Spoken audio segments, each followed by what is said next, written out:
Manufacturing industry शुरू कर रहे हैं आज से. Manufacturing industries, there are many things which I think all of us can comprehend it well.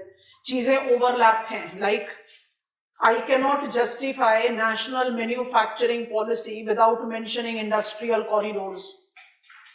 Industrial corridors को apply करोगे तो multimodal है, multi-modes, which incorporate railways, roadways, pipeline network, port infrastructure.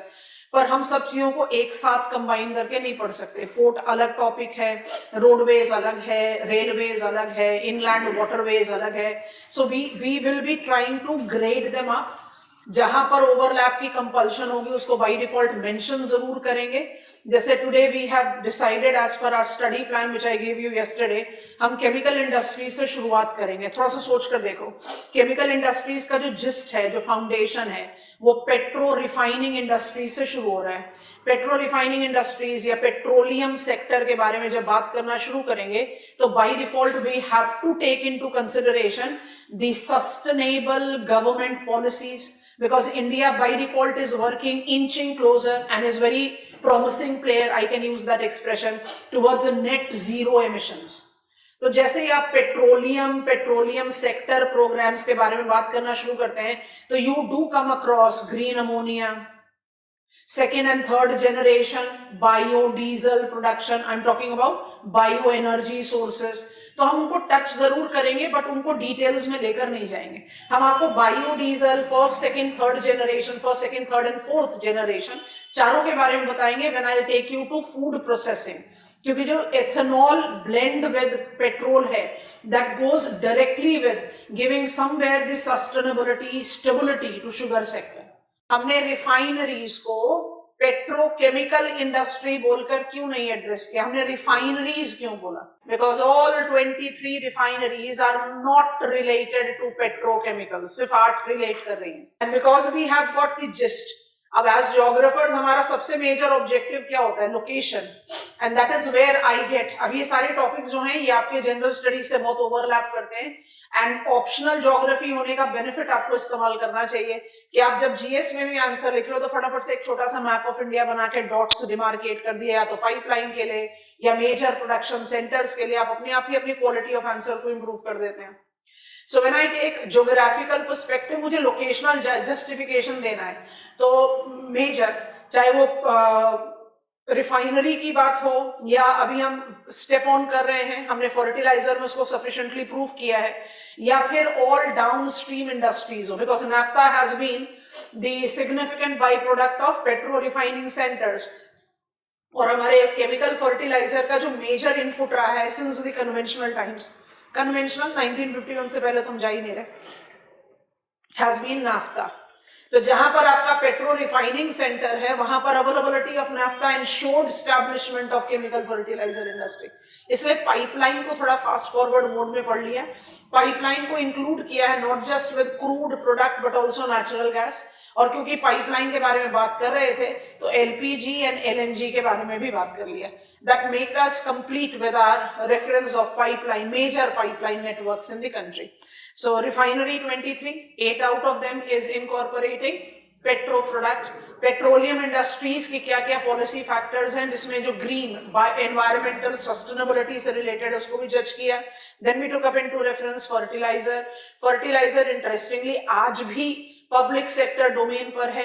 Earning बड़ा चैलेंजिंग है fertiliser sector के लिए. उस earning point को ही इंप्रूव करने के लिए we have got certain policy provisions specific to fertiliser.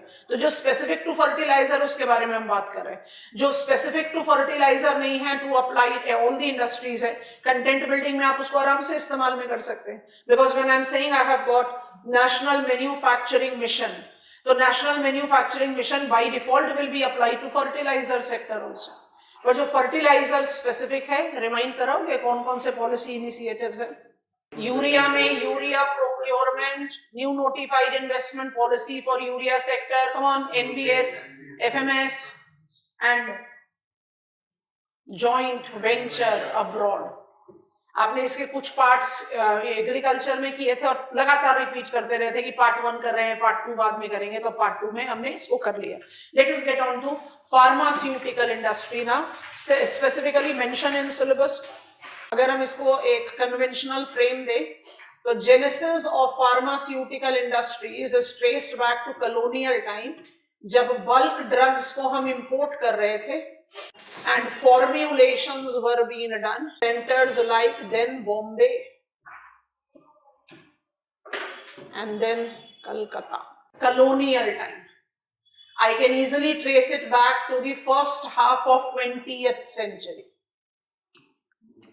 India marked the genesis of pharmaceutical industries in the colonial time, beginning of 20th century. And it had which kind of orientation? It had the orientation of bulk drugs को आप import कर रहे हैं और जो उसके formulation है मतलब different categories of the medicines, उसका सेंटर जो है. And that is the reason in several steps of our learning studies हमने आपको कई बार बताया कि economic career of Bombay and Calcutta almost साथ शुरू हुआ.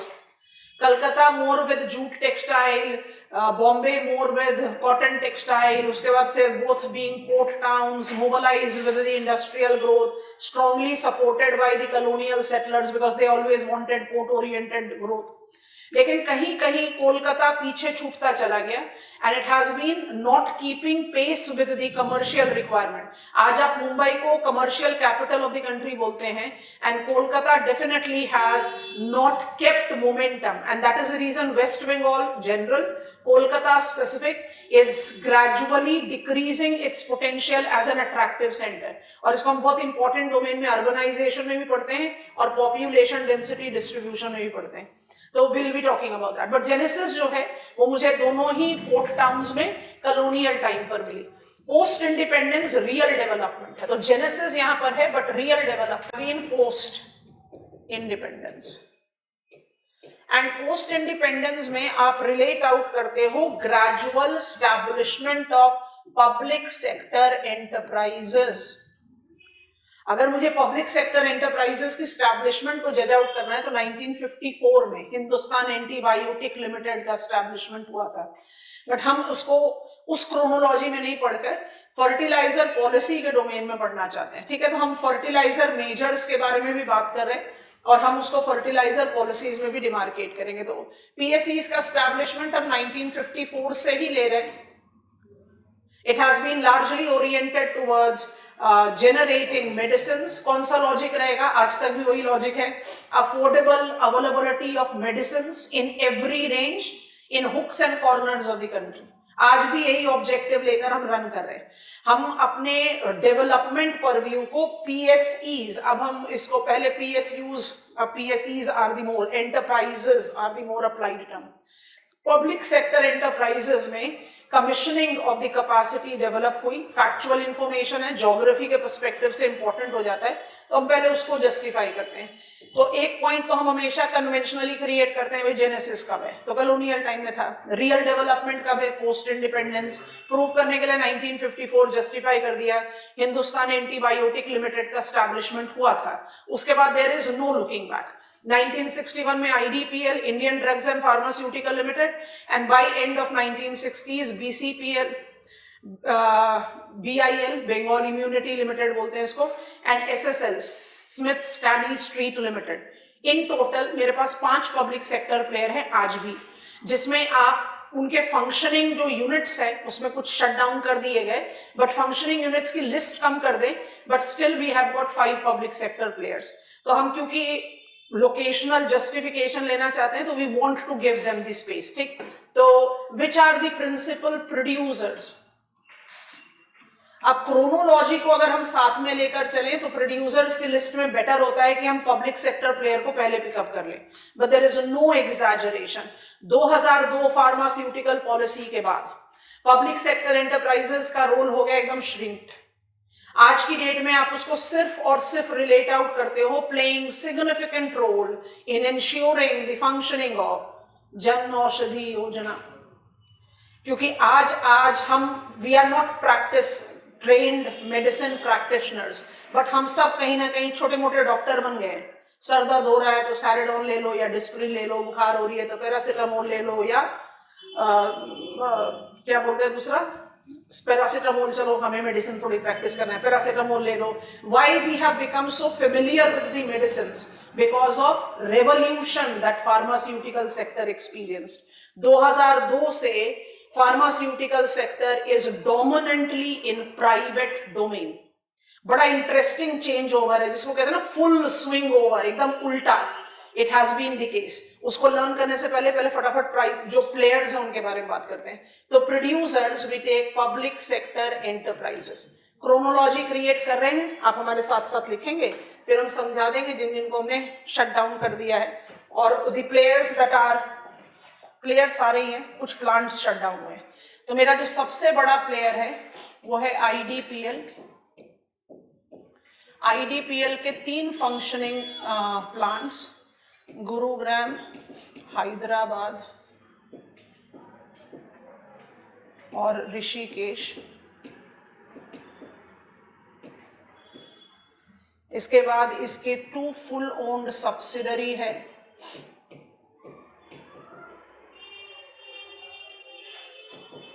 एक को बोलते हैं आईडीपीएल तमिलनाडु,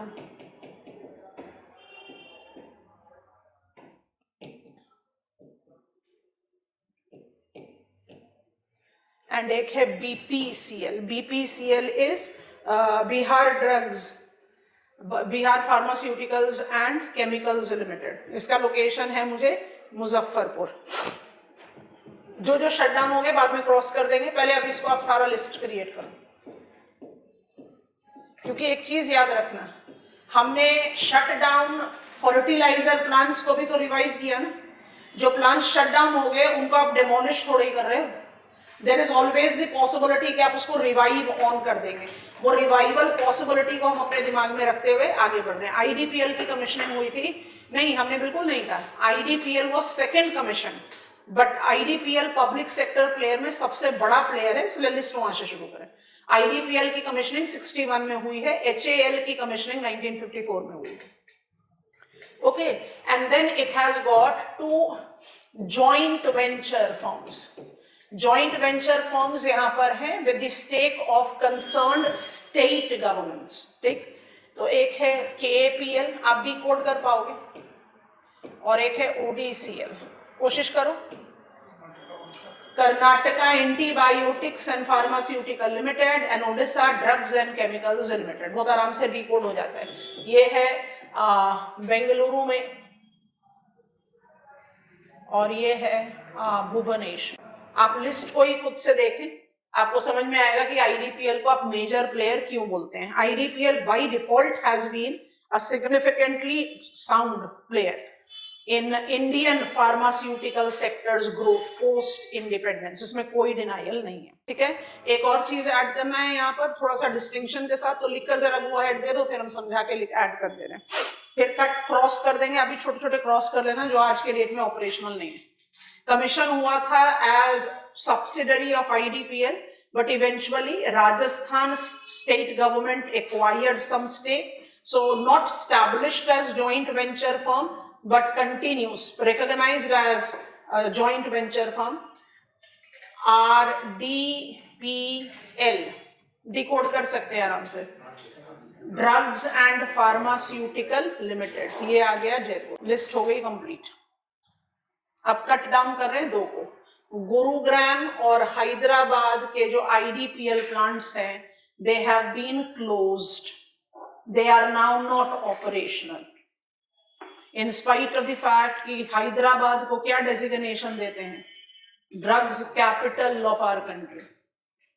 हैदराबाद में जो आईडीपीएल का फंक्शनिंग प्लांट था उसको हमने क्लोज कर दिया है. It is no longer functioning. तो आईडीपीएल हुआ मेरा मेजर प्लेयर. उसके बाद हम पिकअप करते हैं एचएएल.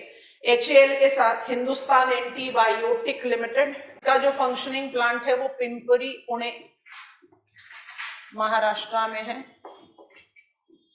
इसकी भी एक स्टोरी है, वो स्टोरी सुन लो, अभी उसको याद रखने की जरूरत नहीं है.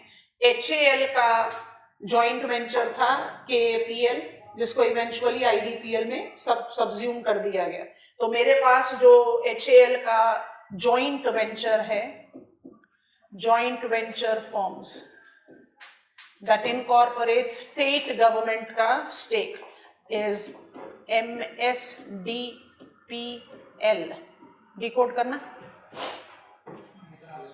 MSDPL एकदम अनलाइक लोकेशन में, हम नॉर्मली इंडस्ट्रीज के लिए इस जगह पर हमारे कंट्री के नहीं जाते। Manipur state, Manipur states drugs and pharmaceutical limited, ठीक है, इसका सेंटर है इम्फाल। MAPL तो डिकोड कर ही लोगे। Maharashtra, antibiotics and pharmaceutical limited, centre is Nagpur. थोड़ा सा श्रिंक कर देते हैं और अदर प्लेयर्स लिख लेते हैं। अदर प्लेयर्स के साथ बस एक चीज का दिमाग में ध्यान रखना, let me just write and then I will be explaining it. 3, 4 and 5, तो BCPL, BIL एंड SSL, इन दोनों को मेजरली लिक्विडेट कर दिया गया है, तो इसलिए आज की लिस्ट में तो आप इसको एब्सोल्यूट पब्लिक सेक्टर प्लेयर में नहीं काउंट करते हैं, तो लिक्विडेटेड है, but still we have got union government का स्टेक, तो कैन बी काउंटेड जरूरत पड़े तो। इन सब का जो फोकल पॉइंट है कोलकाता है, बट BCPL डिकोड करो, बंगाल, कोलकाता होता है ना, Bengal, Bengal chemicals and pharmaceutical limited. BCPL, BIL is Bengal immunity limited,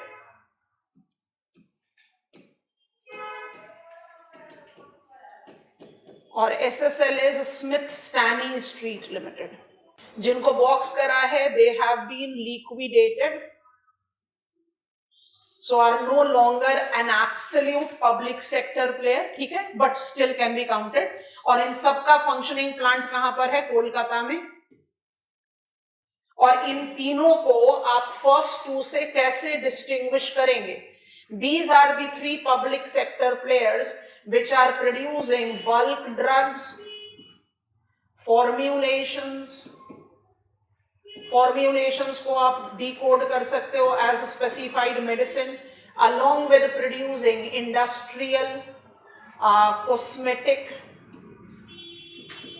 and range of domestic chemicals। समझ में आ गया?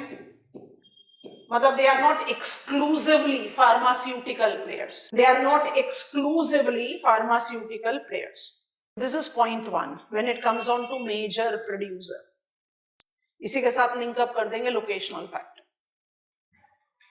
Major producer part A, PSCs, I am repeating, IDPL के 2 फंक्शनिंग प्लांट आज की डेट में क्लोज्ड हैं, तो IDPL का फंक्शनिंग प्लांट ऋषिकेश में हो गया, चेन्नई में हो गया, मुजफ्फरपुर में हो गया, मुजफ्फरनगर उत्तर प्रदेश में, मुजफ्फरपुर बिहार में, and it has got joint venture firms Bengaluru, Bhubaneswar and Jaipur. HAL Pimpri के अलावा इम्फाल और नागपुर में, एंड BCPL जो आपको बड़े आराम से visualise, any list you try to take you will be encountering this as third major public sector player, क्योंकि इसको भी हमने लिक्विडेट नहीं किया है। BIL and SSL have been liquidated, but BCPL, BIL and SSL are not exclusively oriented towards chemical, the pharmaceutical production.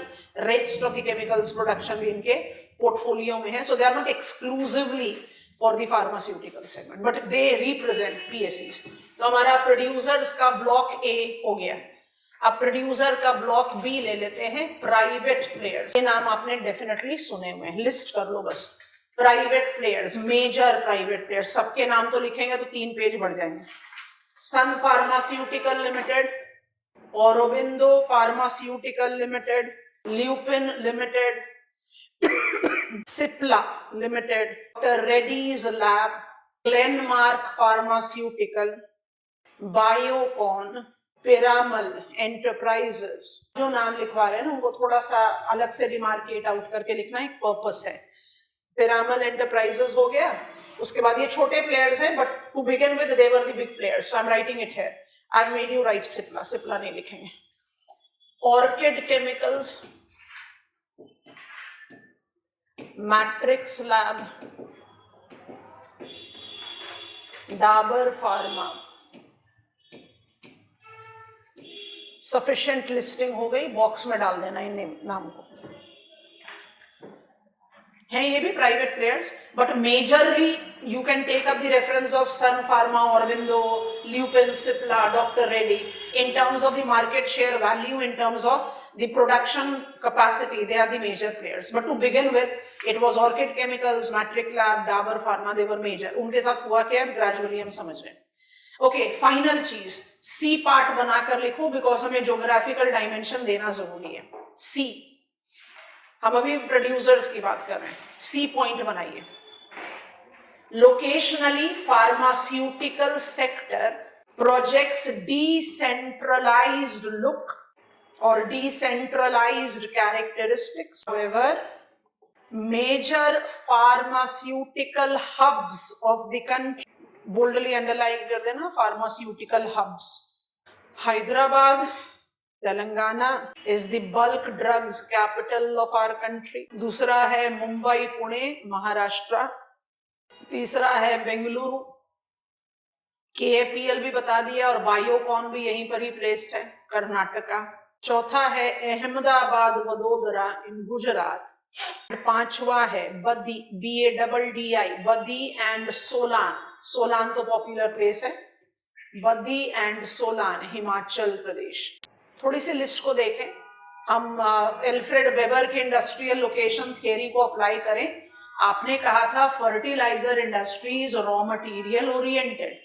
Decentralise look इसलिए लगता है क्योंकि हमने फर्टिलाइजर को नाफ्ता बेस्ड और नेचुरल गैस बेस्ड किया, सो पाइपलाइन ने काफी डिफ्यूज कर दिया availability, and that is the reason it looks like. आपका टेक क्या होगा? फार्मास्यूटिकल को कौन सा ओरिएंटेशन ऑफ इंडस्ट्री बता दें? रॉ मटेरियल बताएं कि मार्केट बताएं? जो आपके सामने लिस्ट है उसको जरा ध्यान से देखो। इस लिस्ट में बद्दी और सोलान को छोड़कर बाकी सारे नाम किस पर फिट इन हो रहे हैं? Mega cities of the country.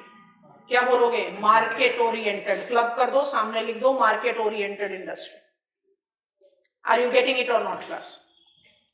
Major pharmaceutical players भी बना लिए, मेजर फार्मास्यूटिकल हब्स भी रेडी किए। ठीक है, अब जरा कॉम्प्लिकेटेड पर भी में आ रही है। बॉक्स आइटम आपने लिख रखा है तो हम इसको रिमूव कर रहे हैं। हम इसी स्लाइड पर ये तीन नाम का हम इस्तेमाल करेंगे to prove one of the points.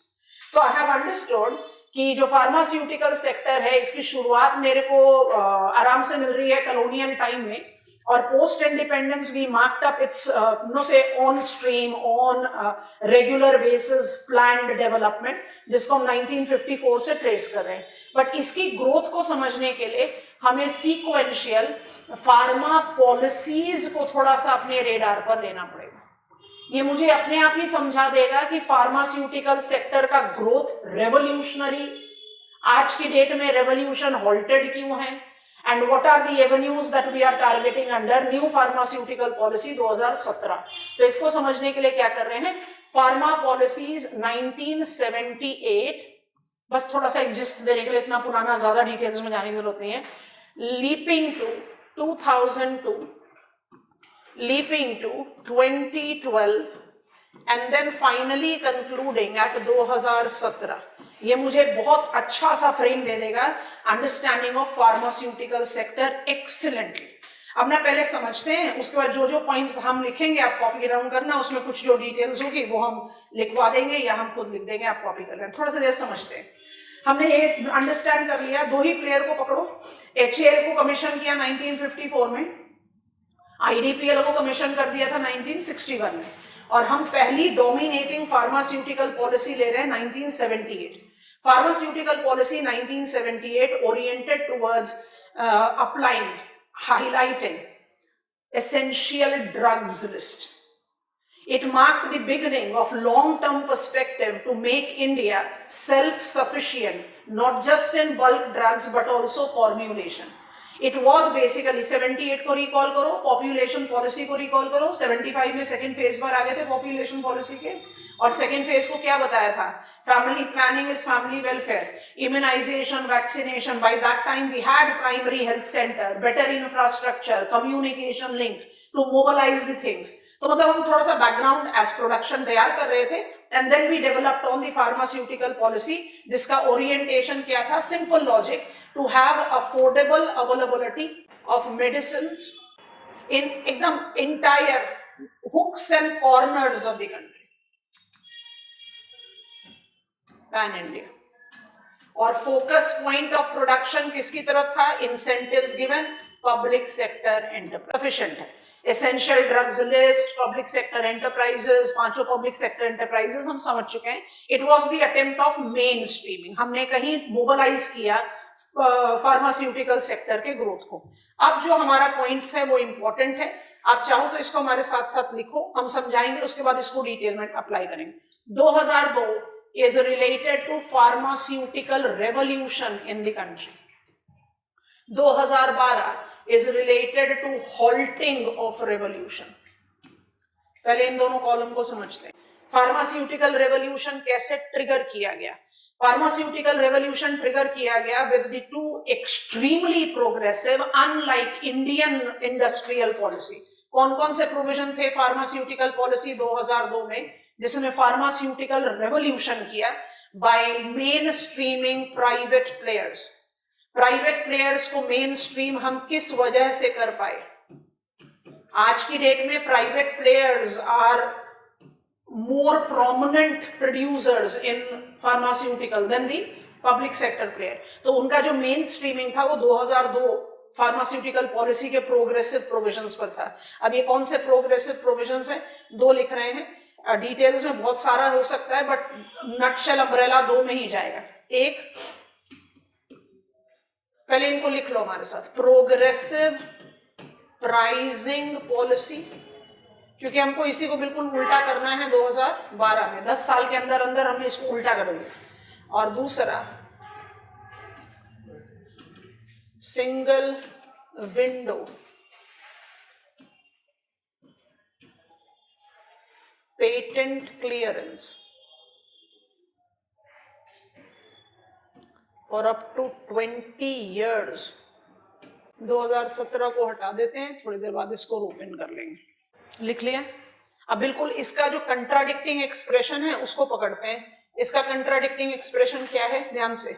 2012 progressive pricing got substituted by national pharmaceutical pricing authority capping the price of almost all of, I'm writing major medicines. हम मेजरली मेडिसिन की बात कर रहे हैं, otherwise it correlates with different medical equipments also. NPPA national pharmaceutical pricing authority. अच्छा, single window patent clearance was substituted by compulsory license. सुना है? अब रुक जाएंगे और समझेंगे, फिर जो चीज चाहिए होगी, जरूरत है तो हम डिक्टेट करके लिखा देंगे.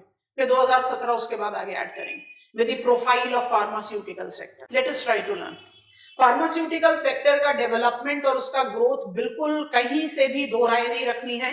Marked up its facilitated evolution keeping in pace with time with public sector players. But जैसे जैसे हम globalized economy and growing population, growing requirement of affordable availability of medicines in the different locations of the country को practically as challenge experience करने लगे, there was the compulsion for us to open up the gate for the private players. And that is the reason 2002 pharmaceutical policy proved out to be significantly, एकदम जिसको कहते हैं ना milestone change. In order to encourage private players to get into Indian pharmaceutical sector, हमने सारे के सारे manufacturing domain को इतना ease किया that triggered on that revolution which made us pharmacy of the world. इसमें कहीं कोई दो राय नहीं है कि हमारा जो pharmacy of world most cost competitive medicine production करने की capacity जो है वो 2002 के pharmaceutical revolution का ही देन है. तो फार्मास्यूटिकल रेवोल्यूशन ट्रिगर कैसे हुआ? पहली चीज, आप कोई भी मेडिसिन को, कोई भी प्रोडक्ट को, कल भी बात कर रहे थे इसके बारे में, एनबीएस में बताया था, कॉस्ट बेस्ड प्राइसिंग अप्लाई करते हो.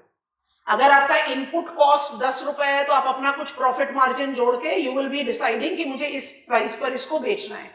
Cost based pricing is a very conventional way of determining the price of any product. 2002 pharmaceutical policy gave the private players upper end, एकदम खुला हाथ, doing away from cost based pricing to progressive pricing policy. आप अपनी मर्जी से, अपनी convenience से अपने मेडिसिन को किसी भी प्राइस टैग में बेच सकते हो. आप बोलोगे is it not questioning affordable availability of the medicine? उस समय हमारा टारगेट था कि जो अनटैप्ड पोटेंशियल्स है of the medicine capacity HR that India is having, उसको मोबिलाइज करना, जिसके लिए massive fund and massive availability of technique चाहिए था. तो we were looking in for private participation, और जहां पर अफोर्डेबल अवेलेबिलिटी का पॉइंट था तो मेरे पास पब्लिक सेक्टर प्लेयर्स थे. आप खुद से सोचें, आप 2002 में जाएं, आज की बात ना करें. 2002 में आप पहुंचोगे और आप इमेजिन करोगे कि मुझे पता है कि सरकारी अस्पतालों में immunisation, vaccination, life saving medicine free of cost मिल रहा है. तो एक average Indian household affordability होने पर भी क्या करेगा? सरकारी अस्पताल ही जाएगा, क्योंकि प्राइवेट प्लेयर के पास जाओगे तो उसी चीज के लिए आपको पैसे देने पड़ेंगे. अगर आपका पॉकेट अलाउ करता है, आपके पास टाइम का कंस्ट्रेंट है, तो आपकी चॉइस है, लेकिन majority of them were willing to go there. तो हमने progressive pricing, doing away from that conventional cost based pricing से क्या किया? अपर एज दे दिया फार्मास्यूटिकल प्राइवेट प्लेयर्स को कि अर्न करें. And India, the second most populous country that time, with affordable availability of medicine not that favorably available, मेरे पास बहुत massive market momentum था, so it acted as a trigger point. दूसरी चीज, innovation को बहुत स्ट्रॉन्ग प्रायोरिटी देते हुए single window clearance, कि माने कोई भी प्राइवेट प्लेयर अपने किसी भी मेडिसिन को पेटेंट करा सकता है, और उस पेटेंटेड मेडिसिन का पेटेंटेड पीरियड 20 साल तक होगा. माने उस पर्टिकुलर प्रोड्यूसर ने इंडिया के सारे इंफ्रास्ट्रक्चर, जेनेरिक रिसोर्स बेस का इस्तेमाल करके किसी एक प्रोडक्ट को पेटेंट करा लिया, तो होलसम ओनर हो गया, उसका 20 साल तक के लिए हो गया. तो these were the points that facilitated pharmaceutical revolution. बता दिया है. रेवोल्यूशन का मतलब हुआ India became almost self reliant in every bulk drug, every major formulation, and it marked up a massive transition of pharmaceutical sector from only PSC to dominantly private player. तो 10 साल के अंदर अंदर क्या हो गया कि हमने जो चीजें शुरू की उसको पूरी की तरह हॉल्ट कर दिया. Within 10 years there was halting of revolution. क्यों हुआ halting of revolution? जो चीज की गई थी उसको रिवर्ट कर दिया आपने अपर हैंड दिया था सारे फार्मास्यूटिकल प्रोड्यूसर को कि do away with cost based pricing. आपकी जो मर्जी, आप उस मर्जी पर, उस प्राइस टैग पर अपनी मेडिसिन को बेचो. पहली चीज तो ये है कि बाय 2012 जो आपके public sector player in pharmaceutical है, उनकी कैपेसिटी, उनका जो डोमिनेंस है वो धीरे धीरे श्रिंक होता चला गया. And availability of essential drugs का मेंटेनेंस या अफोर्डेबल अवेलेबिलिटी मेंटेन करना एक चैलेंजिंग परव्यू हुआ. पहला पॉइंट. और दूसरा point, in India almost all of us, with very respect to this noble job, we have experienced availability of cheaper formulation is there in market, but medicine practitioners by default higher expensive medicine को prescribe करते हैं. और उस prescription का simple logic होता है, consumer, patient का interest नहीं देखना, उस कंपनी का इंटरेस्ट देखना, और उस कंपनी के इंटरेस्ट को देखते हुए बाय डिफॉल्ट इन लिeu getting something. I will be getting some foreign tour package, I will be getting some high end automobile, कुछ भी, किसी भी तरह का incentive. So this unethical practice that was growing very strongly, which was somewhere questioning the fundamentals that was there with pharmaceutical sector. तो दोनों चीजों को कंबाइन करेंगे. यहां पर हम आपको पॉइंट्स लिखवा देंगे. There was the beginning of pricing cap policy. और ध्यान से सुन लेना, एनपीपीए लगभग, आप पिछले कुछ सालों में नहीं बट थोड़ा सा पीछे के न्यूज आइटम्स की तरफ जाओगे तो लगभग एवरी ईयर एनपीपीए ने इतने सारे ड्रग्स का प्राइस कैप कर दिया, इन मेडिसिन इक्विपमेंट का प्राइस कैप कर दिया. No, it has been a regular phenomena.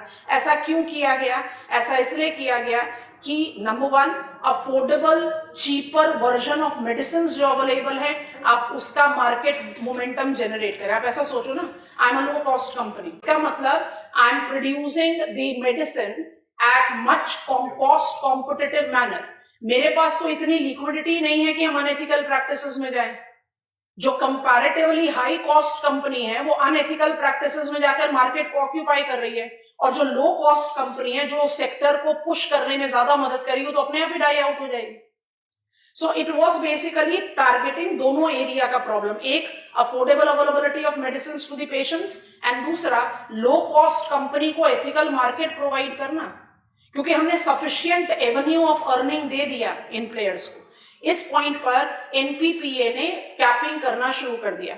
Generic medicine की प्राइस कैप नहीं होती है, ब्रांडेड मेडिसिन की प्राइस कैप होती है। I just come to that.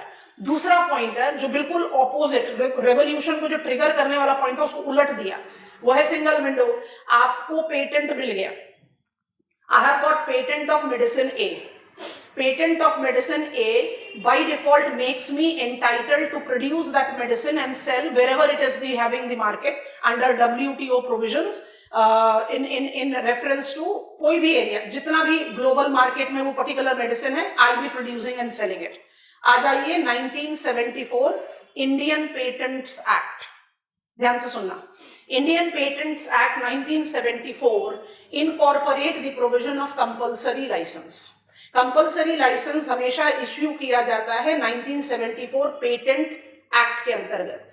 It entitles union government, ध्यान से सुनेंगे, it entitles union government to permit non patent holder company to produce patented medicine only to be sold in domestic market.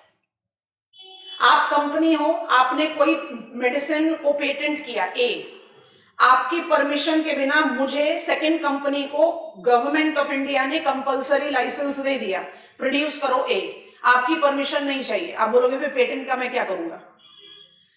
तो आपने इसके पीछे logic को समझते हैं पहले। तो I am given permission to produce that patented medicine without permission of patent holder, but I be producing it only to be sold in domestic market. इसकी जरूरत क्यों पड़ी? क्योंकि national pharmaceutical alliance, Indian pharmaceutical alliance बोलते हैं IPA, Indian national pharmaceutical alliance made an observation कि 2002 से जिन जिन कंपनीज ने लीप्स और बाउंड्स ग्रोथ लिया, हमने 3 नाम आपको बॉक्स में लिखवाए, orchid Chemicals, Matrix Labs, Dabur Pharma, उन्होंने 25 से 50% तक, अब आज की डेट में वो एग्जिस्ट नहीं कर रहा है इसलिए आपको लिखवाया नहीं, रैनबैक्सी को देची केमिकल्स ने उस समय एक्वायर किया था जब Ranbaxy at its glorious time था, और उस ग्लोरियस टाइम में यूनाइटेड स्टेट्स ऑफ अमेरिका ने लगा के स्लैप कर रखा था क्रिमिनल केसेस अगेंस्ट रैनबैक्सी। आप सोचकर देखो, आप किसी कंपनी में अपना स्टेक, अपना पैसा क्यों लगाओगे जब पता है कि वो कंपनी लीगल टैंगल्स में फंसी हुई है। देची केमिकल्स मदर फर्म जापान में है, लर्न करने की कोशिश करते हैं। 25 से लगभग 50%, माने 25% स्टेक से 50% स्टेक तक इन कंपनीज ने लिक्विडेट कर दिया। और इस ब्राउनफील्ड इन्वेस्टमेंट के जो प्लेयर्स थे वो कौन थे? फार्मास्यूटिकल एमएनसीज, जायंट्स, जैसे हमने देची केमिकल्स बोला। अब ये फार्मास्यूटिकल जायंट्स क्या कर रहे हैं? सैंपल के साथ लेते हैं। हमने ऑर्किड केमिकल्स का नाम नहीं सुना 2002 से पहले। 2002 के बाद ऑर्किड केमिकल्स ने इतना मैसिव लीप्स एंड बाउंड्स का ग्रोथ किया, किसकी वजह से किया? Pharmaceutical policy of India 2002, Indian industrial favourable provision से ऑर्किड केमिकल ने, रैनबैक्सी ने उसका क्या किया? 25%, 10%, 30% स्टेक सेल कर दिया। रैनबैक्सी ने उस सेल्ड मनी से शुरू किया high and hospital segment, Fortis. माने आप क्या कर रहे हो? आपने अपना एसेट लिक्विडेट करके अपना पोर्टफोलियो डाइवर्सिफाई किया, कुछ गलत नहीं है, ब्राउनफील्ड इन्वेस्टमेंट परमिटेड है। आपने अपना एसेट लिक्विडेट करके अपना दूसरा इन्वेस्टमेंट में डाला। एमएनसीज ने आपका स्टेक एक्वायर किया। अब जरा इसमें फार्मास्यूटिकल इंडस्ट्री को सोचो, ब्राउनफील्ड इन्वेस्टमेंट में कोई नई कैपेसिटी तो डेवलप ही नहीं हुई, कोई नया फार्मास्यूटिकल फर्म तो नहीं बन रहा, कोई नया जॉब क्रिएशन तो नहीं हो रहा। मोर ओवर प्रॉब्लम क्रिएट हो रही है, क्योंकि अब अगर डेइची इज 30% मालिक ऑफ रैनबैक्सी, वो रैनबैक्सी के जितने भी फॉर्म्यूलेशंस हैं जो इंडियन प्रोग्रेसिव पॉलिसी की वजह से बन रहे हैं, उसको तो डाइवर्ट कर देगा अपने कन्वेंशनल मार्केट पर, वो तो 30% का मालिक हो गया। तो जो मेरा एलिमेंट्री डोमेन था अफोर्डेबल अवेलेबिलिटी, तो वो ड्रग्स की अवेलेबिलिटी तो मेरे अपने कंट्री में क्वेश्चन मार्क पर आ गई। So in order to ensure affordable availability of medicine, Indian government marked the mobilization of compulsory license, putting out the clause, information, evidence clearly. हमें innovation को compromise करने में कोई परहेज नहीं है, बट हम अफोर्डेबिलिटी को कॉम्प्रोमाइज नहीं करेंगे। जो पेटेंटेड ड्रग है उसको नॉन पेटेंट होल्डर बिल्कुल भी कर ही नहीं सकता, WTO रेजिम के अगेंस्ट जाएगा, वो बिल्कुल उसको बाहर नहीं बेचेगा, लेकिन कंट्री में उस मेडिसिन की अवेलेबिलिटी रिड्यूस नहीं होनी चाहिए। और ये IPA के ऑब्जर्वेशन पर था कि अगर 30-50% तक का ब्राउनफील्ड इन्वेस्टमेंट हो रहा है तो MNC फार्मास्यूटिकल जाइंट के बल्ले बल्ले, जो आपके फार्मास्यूटिकल प्राइवेट प्लेयर है उनके बल्ले बल्ले, पर जो आपका फार्मास्यूटिकल पॉलिसी का जो फंडामेंटल है वो बिल्कुल गया घास लेने। तो there was a requirement of controlling it and that control led to compulsory licence. अब आप खुद सोचो कि इन दो प्रोविजन के बाद national pharmaceutical pricing authority cap कर देगी भाई मेडिसिन के प्राइस को, तो मेरी अर्निंग पॉसिबिलिटी तो ऐसे ही कम हो गई। अच्छा, आपने पेटेंट लिया, बट पेटेंट होने के बाद भी यूनियन गवर्नमेंट किसी अदर कंपनी को पेटेंटेड प्रोडक्ट का प्रोडक्शन का परमिशन दे देगी, तो पेटेंट लेकर मेरे को क्या फायदा। There was a massive halt of revolution, मतलब इन्वेस्टमेंट जो बिल्कुल अनइंटरप्टेड चला आ रहा था फार्मास्यूटिकल सेक्टर में, वो रुका। बट वो रुका, हमेशा के लिए रुक ही नहीं सकता।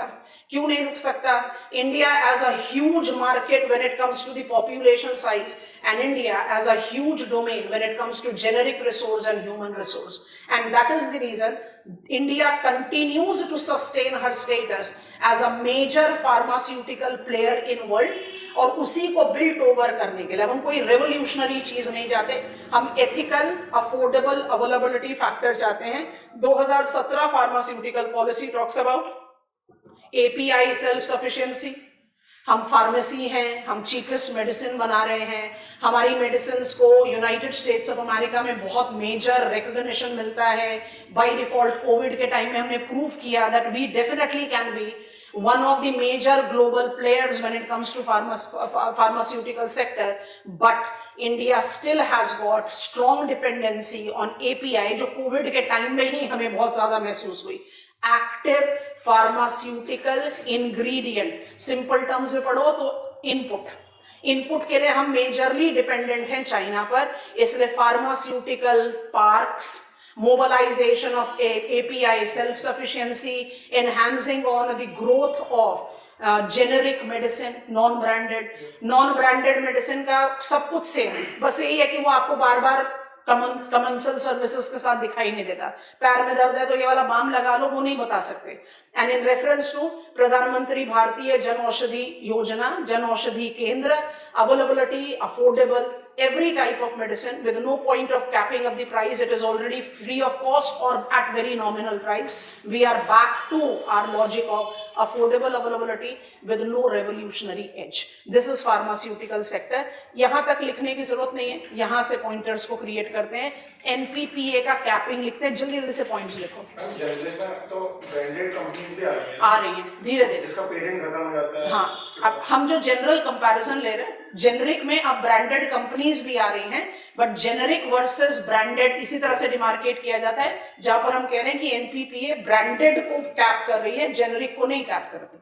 तो जो एलिमेंट्री क्लासिफिकेशन उसके बाद फार्मास्यूटिकल पॉलिसी 2012.1 हमने लिखा है national pharmaceutical pricing authority NPPA। Provision अभी तक भी ऑन है ना। NPPA began to cap the price of medicines, bracket में लिख लीजिए, doing away with progressive pricing of 2002 pharma policy. Break the statement. It has to do with unethical practices of prescription of high priced medicine in spite of availability of cheaper formulations Put a dash and write down. Terminating the market prospects of low-cost companies and, again break the statement, interest of consumers. ठीक है, अब लिखें B. Compulsory license. Underline कर लो, फटाफट bubble points बनाओ. Provision under Indian Patent Act wherein union government, third parties, bracket, other than the patent holders, to produce and market patented drugs, bracket products, close the bracket, without the consent of patent holder. Innovation compromised to ensure availability, break the statement, based on the observation of IPA, Indian Pharmaceutical Alliance, of brownfield investments dominating pharmaceutical sector. ठीक हो गया, समझ में आ गया? Yes, no? अब पहले profile built up करो, फिर 2017 को ऐड करेंगे. Profile of pharmaceutical industry in India. Quick pointers बनाएंगे. Profile of pharmaceutical industries in India. In production of pharmaceutical by volume. Number 2, India is the largest supplier of generic medicines in world. Bracket approximate 20% of share. Number 3, price competitiveness makes India pharmacy of world. High quality justified with Indian pharmaceutical industry having largest number United States Food and Drug Administration, US FDA, United States Food and Drugs Administration approved manufacturing facilities. Next point is star mark pointer. The sector, however, continues to suffer with the challenge of import dependency of active pharmaceutical ingredients. The present pharmaceutical policy 2017 does incorporate a, इसको touch करके छोड़ देंगे हम, PLI आपको बाद में details में बताएंगे. Production Link Incentive, PLI, scheme for bulk drugs for promotion of domestic manufacturing of 53 critical API in country, scheme for promotion of bulk drugs parks to create world-class infrastructure boosting Indian prospects in bulk drugs along with key starting material. C. NPPA in reference to modified National List of Essential Medicine. National List of Essential Medicine continues to imply price capping largely of branded medicine in order to boost generic medicines. Pradhanmantri Jan Aushadhi, Pradhanmantri Bharatiya Jan Aushadhi Kendras, availing generic affordable medicines under Jan Aushadhi scheme. Put a dash and write down. Bureau of Pharmaceutical, PSUs of India, BPPI, forms the monitoring bureau of this scheme. Bureau of Pharma PSUs of India, BPPI, is the bureau that monitors Jan Aushadhi scheme. And finally, E, 100% automated FDI continues to be permitted in greenfield investments aiming at strengthening quality, productivity and sustainability of pharmaceutical industry FDI cent% automated route पर सिर्फ green field के लिए है, brown field के लिए नहीं है। Brown field में कंट्रोल हो गया। क्यों कंट्रोल करना पड़ा? अगर सेक्टर को ग्रो करना है, जेनेरिक रिसोर्सेज को मोबिलाइज करना है, इंफ्रास्ट्रक्चर डेवलपमेंट करना है, तो you can not continue to have brown field, you need green field investments. I think it is comfortable. तो फार्मास्यूटिकल पॉलिसी 2017, फार्मास्यूटिकल पॉलिसी 2012, 2 और 1978 के बिल्टअप रेफरेंस को और ज्यादा आगे बढ़ाने के लिए है, और जो एग्जिस्टिंग प्रॉब्लम्स है उसको ओवरकम करने के लिए। हमारा डेवलपमेंट कहीं क्वेश्चनेबल नहीं है, इसने इन बिटवीन प्रोफाइल जनरेट कर दिया। चाहे वो अफोर्डेबल मेडिसिन है, चाहे वो क्वालिटी मेडिसिन है, चाहे क्वांटिटी ऑफ प्रोडक्शन है, India by default has made her presence felt in pharmaceutical sector. Only thing is that API की प्रॉब्लम है। Only thing is that we are taking up the reference of bulk drugs या bulk formulation की self sufficiency नहीं है country में। There is immense scope of investments required, इसलिए PLI के selected sector में फार्मास्यूटिकल बहुत इंपॉर्टेंट है। और फार्मास्यूटिकल का स्पेसिफाइड सेगमेंट है फार्मास्यूटिकल एपीआई। सो एपीआई प्रोडक्शन के लिए 53 एपीआईज को प्रमोट किया गया है अंडर पीएलआई। पीएलआई को हम डिटेल्स में पढ़ेंगे with manufacturing policy as umbrella towards conclusion. This is pharmaceutical industry for us. Box item बना लो जल्दी से। सीमेंट, 2-3 पॉइंटर्स क्रिएट, बहुत छोटा सा है, ज्यादा मुश्किल नहीं है।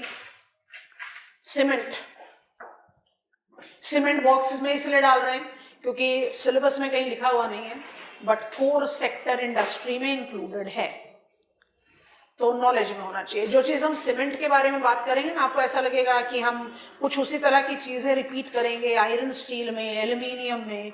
एल्यूमिनियम कोर सेक्टर इंडस्ट्री में इंक्लूडेड नहीं है, पर 2 साल पहले NITI Aayog, think tank of union government, proposed कि एल्यूमिनियम को कोर सेक्टर इंडस्ट्री में जोड़ देना चाहिए। उसके बाद कोई इसमें वे फॉरवर्ड आया नहीं। अब वो जोड़ने का मतलब क्या होगा कि 8 कोर सेक्टर को 9 बना देंगे या किसी एक को बाहर निकालकर इसको ऐड करेंगे, तो we are waiting for that. Aluminium core sector पर नहीं है, बट कोर इंडस्ट्रीज में डेफिनेटली है। कोर इंडस्ट्री क्यों?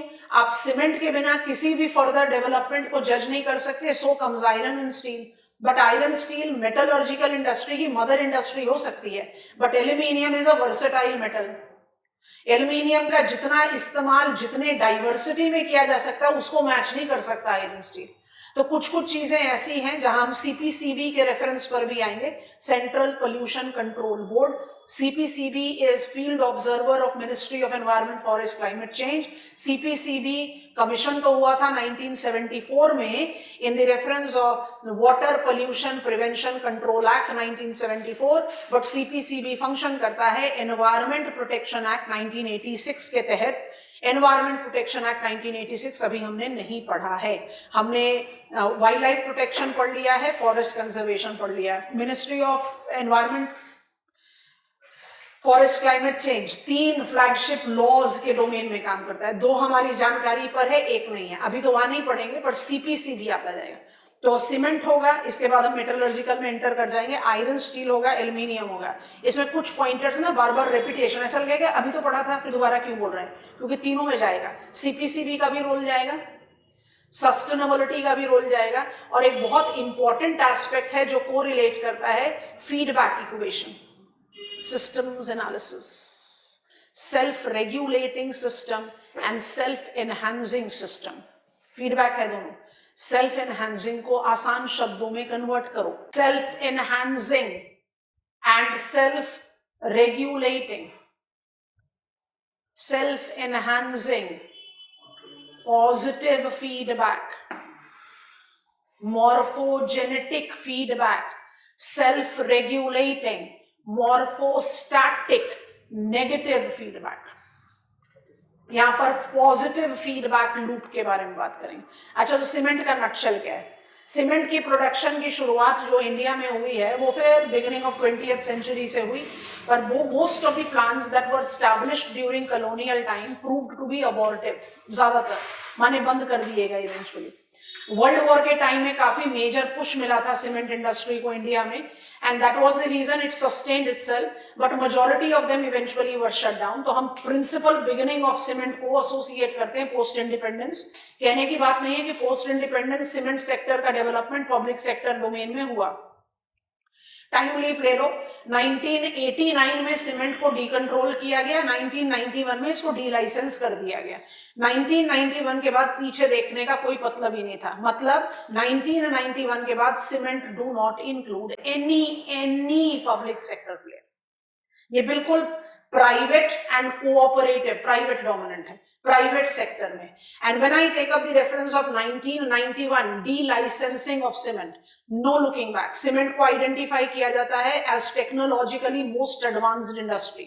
और बता चुके हैं क्लास में पहले भी, India is self reliant in procurement, processing and producing cement. ये सेल्फ रिलायंस प्रूव करता है कि सीमेंट सेक्टर ने लीप्स एंड बाउंड्स का ग्रोथ किया है with the change of its functioning domain from public to private. ये leaps and bounds of growth has been so favorable that India is known to produce cheapest ex-factory price cement. Showroom price of automobile, on-road price of automobile, जानते हो ना, उसी से relate करो। Showroom price of automobile world wide same होगी आज के date में। ऑटोमोबाइल भी पढ़ेंगे थोड़ा डिटेल्स में। क्यों? आप ग्लोबलाइज्ड एरा में हैं, आप कोई भी ऑटोमोबाइल किसी भी एक स्पेसिफिक ब्रांड में या किसी भी एक स्पेसिफिक सीसी, कैरिंग कैपेसिटी और इंजन कैपेसिटी और फ्यूल एफिशिएंसी या एसयूवी ग्रेड या कुछ भी ग्रेड पर आप डिफरेंट नहीं ले सकते, क्योंकि आपको अपने मार्केट को सस्टेन करना है। But on road price vary करता है because of taxes and many more things. आप उसी कंटेक्स्ट में प्लीज समझिए, ex factory price cement in our country is cheapest in world. Indian cement इतना कॉस्ट कॉम्पिटिटिवनेस शो ही नहीं करता ग्लोबल मार्केट में, क्योंकि handling, transportation cost of cement is very high and logistic bottlenecks is the reason transportation cost adds to cost of production। जब तक cement ready होता है फैक्ट्री से पोर्ट और पोर्ट से एक्सपोर्ट होने के लिए, उसका जितना कॉस्ट कॉम्पिटिटिवनेस है सब कुछ ऑलमोस्ट जीरो हो गया। तो कौन सा आएगा? Feedback equation, cement needs infrastructure, infrastructure needs cement.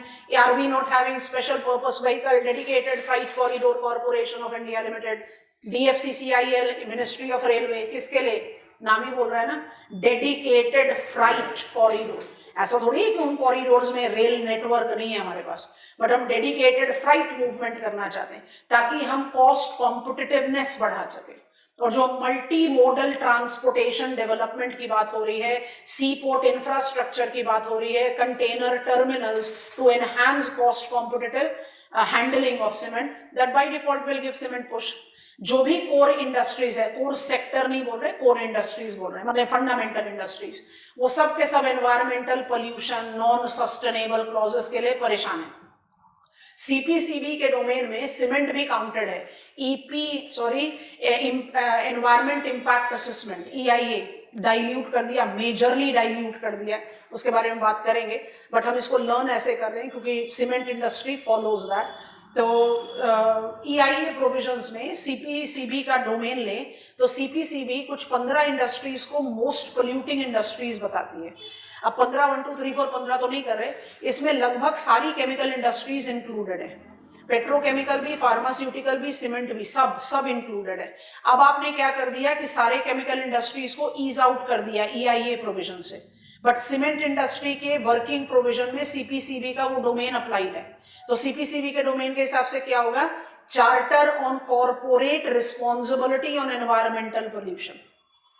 Charter on corporate responsibility of environmental pollution क्या हो गया कि कोई भी कॉर्पोरेट उस इंडस्ट्री में अगर एंगेज्ड है जो क्रिटिकली पोल्यूटिंग है, एज पर सीपीसीबी, आप कोई भी नई कैपेसिटी इंस्टॉल करेंगे या आप कोई भी कैपेसिटी एनहांसमेंट करेंगे, आपको additional clause of environmental sustainability लेना पड़ेगा। तो ये तो बाय डिफॉल्ट जर्क होता है ना, अगर आपने इन्वेस्टमेंट करना है, आपको एनवायरमेंटल क्लियरेंस के पीछे भागना पड़ेगा, तो it creates a jerk towards the economic momentum. उसको रिजॉल्व करने के लिए स्टील पॉलिसी में भी हम क्या कर रहे हैं? Electric furnaces, integrating steel with green hydrogen mission, Cement is the only core sector industry that has already attempted to successfully substitute coal with natural gas. क्या होगा इससे? एमिशंस रिडक्शन आएगा, आपका चार्टर ऑन कॉर्पोरेट रिस्पॉन्सिबिलिटी का burden कम होगा और economic momentum provide होगा. And cement by default is making up excessive favourable prospect of growth, क्योंकि जिस टाइप का इंफ्रास्ट्रक्चर डेवलपमेंट हम इंडिया में आने वाले 10 सालों में देख रहे हैं वो हमें चाइना में भी नहीं देखने को मिलना. चाहे एयरपोर्ट की बात कर लो, चाहे रेलवेज की बात कर लो, चाहे सबअर्बनाइजेशन की बात कर लो, चाहे rural road, rural housing, you keep on counting. That kind of infrastructure development by default gives us market. और सीमेंट सेक्टर का ग्रोथ इंडिया में ऐसे भी मार्केट ओरिएंटेड ही रहा, domestic market oriented. Quickly jot down the points. Cement industry mission नहीं है but बहुत important है, इवेंचुअल इंडस्ट्रीज में बात करेंगे इसलिए बॉक्स आइटम बनवा रहे हैं. Cement industry. Point 1 genesis in colonial time. Point 2 real development post independence under public sector. Point 3 competitive, technologically driven growth post 1991 with delicensing of cement is a raw material oriented sector with 60 to 65% of cement production based on limestone and dolomite. Projects decentralized look dash due to diversification. इशार्ड का substitution का example आ गया. Diversification of raw material. ठीक है, अब list करेंगे. Sludge, SLUAGE, by product of petrochemical industries. Next, slag is known for producing multiple range of cements. Ordinary Portland cement,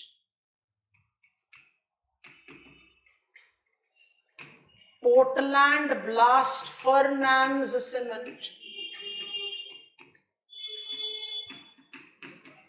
oil well cement, white cement with installed capacity 87%. तो आपको इन states के बाहर नहीं जाना, पर स्टेट्स की list लंबी है. इंस्टॉल्ड कैपेसिटी 87%, कन्फाइनिंग इन राजस्थान, आंध्र प्रदेश, तेलंगाना. 2 मिनट के लिए रुकते हैं फिर आगे लिस्ट बताते हैं. राजस्थान, आंध्र प्रदेश, तेलंगाना. राजस्थान, आंध्र प्रदेश, तेलंगाना. आंध्र प्रदेश तेलंगाना तो जाएगा कडपा के साथ. राजस्थान में कोटा, बूंदी, सवाई माधोपुर, विंध्यंस के साथ ले गए थे आप. ठीक है, आगे बढ़ो. कर्नाटका ज्यादा यहाँ आएगा स्लैग. के बाद आगे बढ़ेंगे. We have got Gujarat. Gujarat तो पेट्रो रिफाइनिंग का हब है ना, तो स्लज बहुत आराम से मिलेगा. उसके बाद आएगा तमिलनाडु. चेन्नई, नागापट्टिनम को रिकॉल कर लेते हैं और अभी थोड़ी देर बाद पढ़ेंगे Salem. Steel authority of India limited का प्लांट है, तो ऑटोमेटिकली मेरे पास स्लज स्लैग दोनों आ रहा है. Next state is Maharashtra. Pause down. I have got 87% of cement capacity confined in these states of the country. Next point, prominent producers. अब इनके 1, 2, 3, 4 plants नहीं ले रहे, बस प्रोड्यूसर्स का नाम ले रहे हैं, स्टेट्स का नाम लिख लिया. Includes Ultratech Cement is largest right now, have 24 integrated cement plants. Next is ACC Ambuja. Dash डालकर अदानी लिख दो. सेकेंड मेजर प्रोड्यूसर हो गए. एंड देन अदर्स, जिसमें Shree Cement, India Cement, Dalmia Bharat, Birla Cement etcetera. ठीक है, next pointer, profile of the sector. Profile में आपने प्रोडक्शन स्टेटस को जस्टिफाई कर दिया था, बस एक पॉइंट जो हमें ऐड ऑन कर. प्रोफाइल, फिर प्रॉब्लम्स एंड पॉलिसीज को हम ऐड ऑन कर लेंगे साथ में. Profile. Point 1, the sector has been driven by domestic market demand with present consumption level rounded off कर रहे हैं of approximate 300 kilograms per capita. Bracket में लिख लो global average being more than 500 kilograms per cap. तो मुझे बहुत clear prospect यही दिख रहा है. Next point is technologically most advanced industry, with India known to have attained self-sufficiency in procurement, processing and formulation. Put a dash and write down.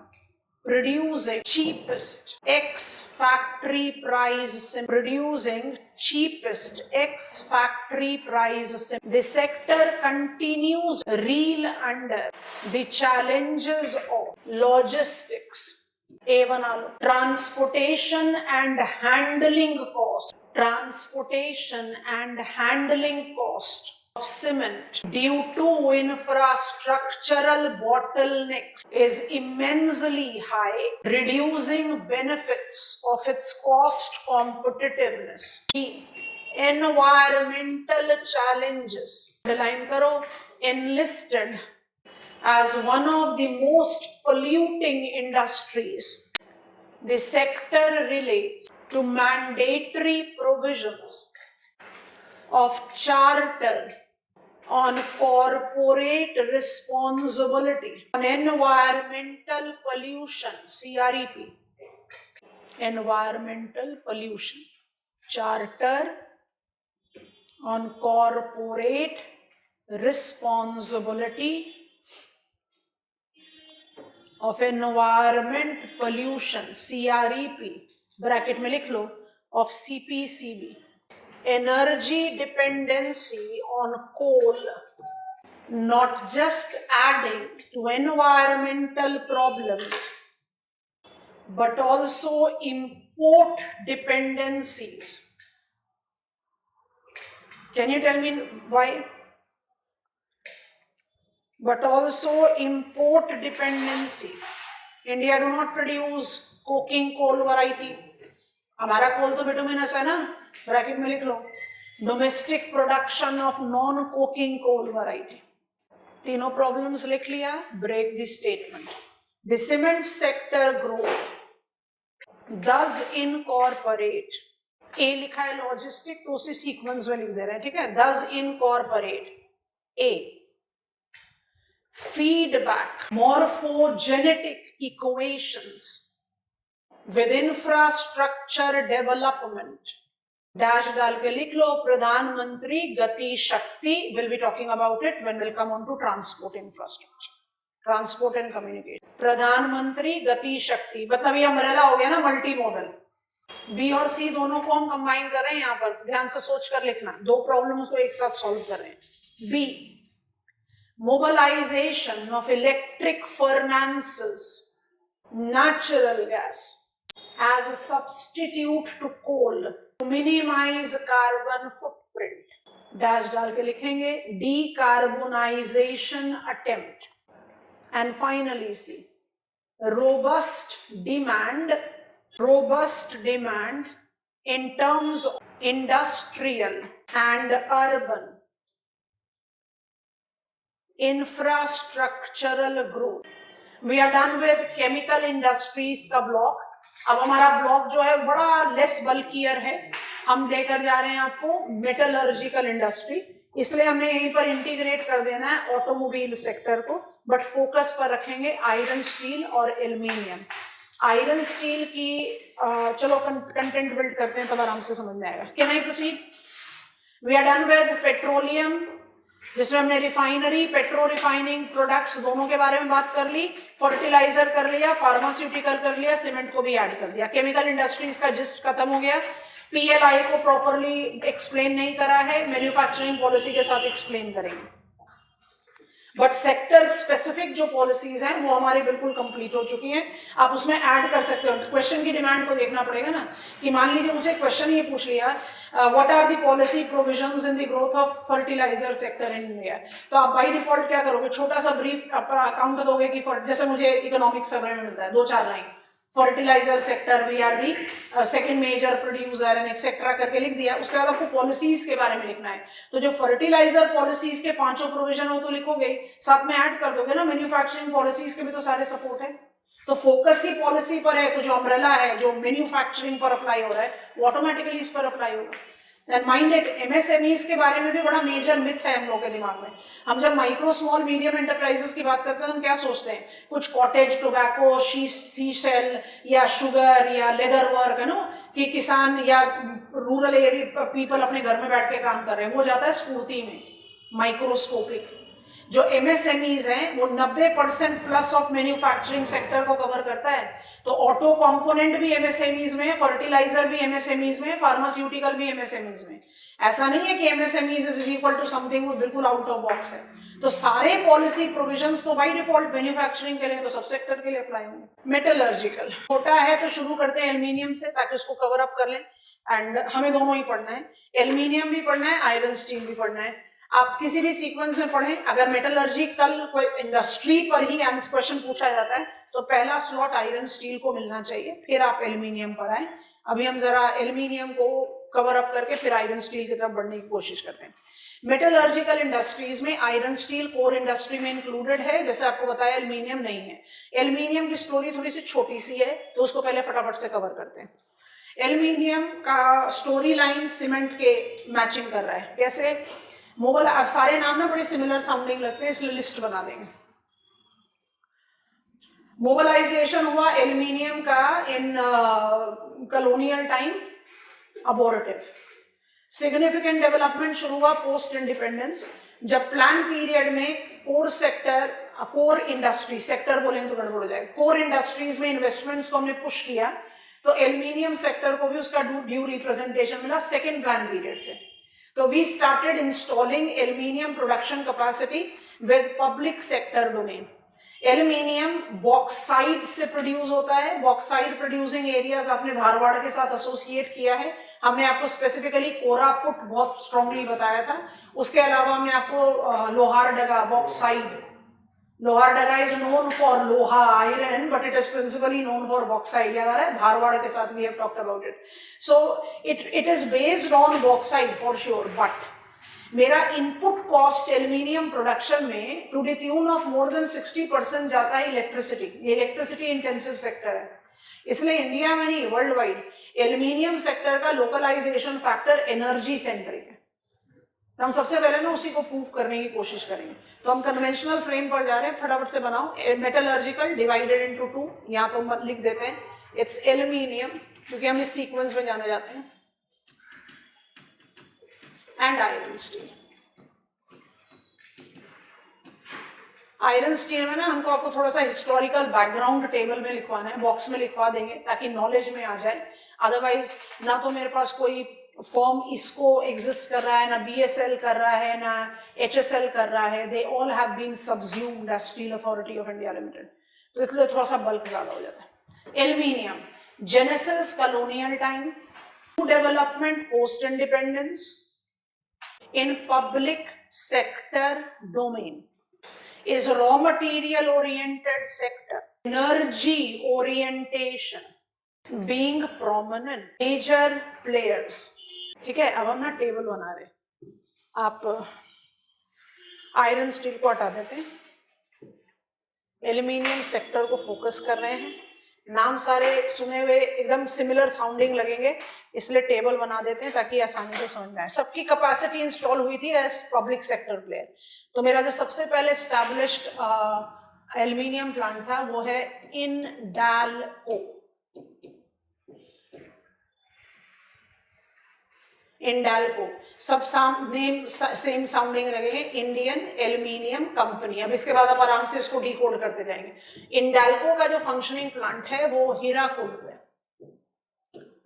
हम कुछ दो चीजें यहाँ पर प्रूफ करेंगे, ठीक है? तो आप इसको लिस्ट क्रिएट करो या 2 मिनट के लिए रुको क्योंकि हम थोड़ा सा स्विंग ऑन करेंगे, क्रोनोलॉजी भी ऐड करेंगे और कॉलम्स भी डेवलप करेंगे। तो इंडाल्को के साथ साथ कमीशन हुआ था,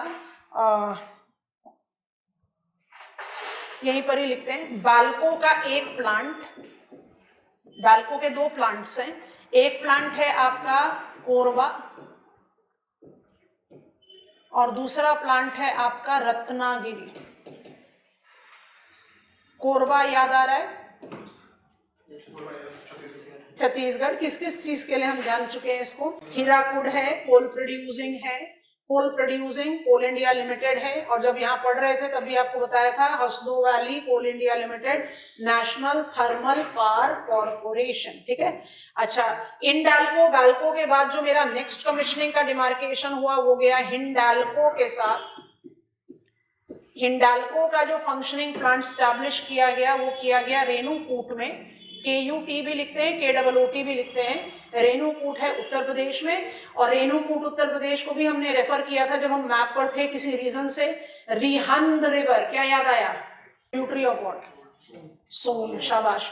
Rihand tributary of Son have got a reservoir called Govind Sagar, Govind Ballabh Pant Sagar. Govind Sagar column में रेफर किया था, सतलज हिमाचल प्रदेश।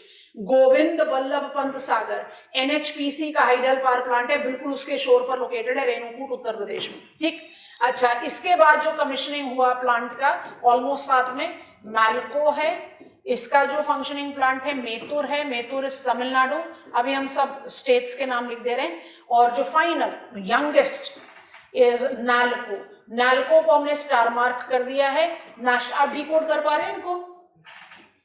Indian aluminium company, Bharat aluminium company, Madras aluminium company, Hindustan aluminium company and national aluminium company, माने नाम ऐसे जा रहे हैं। नाल्को के दो फंक्शनिंग प्लांट हैं, एक कोरापुट में है दमनजोड़ी नाल्को, और दूसरा है अनुगुल। अब ना हम स्टेट्स के नाम लिख रहे हैं और उसका एक और इंपॉर्टेंट इंफॉर्मेशन साथ में ऐड कर देंगे।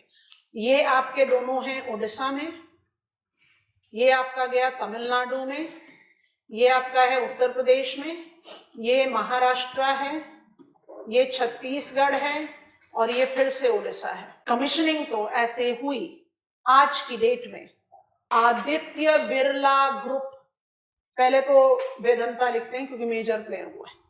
Private players Vedanta, private players में आप वेदांता को पकड़िए। एक्वायर, वेदांता की सब्सिडरी है स्टरलाइट, मेन कंपनी वेदांता है तो वेदांता लिखो, ब्रैकेट में स्टरलाइट भी लिख सकते हो। वेदांता हैड एक्वायर्ड, स्टरलाइट भी लिख देते हैं, मैल्को लिखने की जरूरत ही नहीं क्योंकि एक ही प्लांट है, पर फिर भी लिख दिया। And ABG, Aditya Birla group has got functioning plants in Renukut and Hirakud. अब आप मुझे खुद ही बता दो आपके पास क्या बचा एज पब्लिक सेक्टर प्लेयर? खाली नाल्को एंड रत्नागिरी ऑफ बाल्को। क्या बच गया? Ratnagiri of Balco and NALCO. ये क्या बन गए आपके? स्टार मार्क दे दिया, पब्लिक सेक्टर प्लेयर। और ये आपके कौन से प्लेयर्स हो गए? Private players. ये सब लार्ज इंटीग्रेटेड एल्यूमिनियम प्लांट्स हैं। अभी डाउनस्ट्रीम सेक्टर को भी एक पॉइंट पर ऐड कर देंगे, पर पहले इस पॉइंट को कुछ प्रूफ करना चाहते हैं। अच्छा जी, आप क्या करोगे? मैप ऑफ उड़ीसा खोलो, ब्रह्मणी रिवर के बैंक पर तालचर पहुंचो बिना किसी इंस्ट्रक्शन के। तालचर कोल पड़ा था ना ब्रह्मणी वैली में, पहुंच गए। छोटे से सरकमफ्रेंस में रोमन आउट करो, अनुगुल मिल गया, मिला कि नहीं? हाईलाइट करें। उसके बाद आप हीराकुड रिजर्वॉयर ऑफ महानदी बिना किसी इंस्ट्रक्शन के पहुंच जाओ। संबलपुर पड़ा था ना वहां पर कोल, पहुंच गए हीराकुड।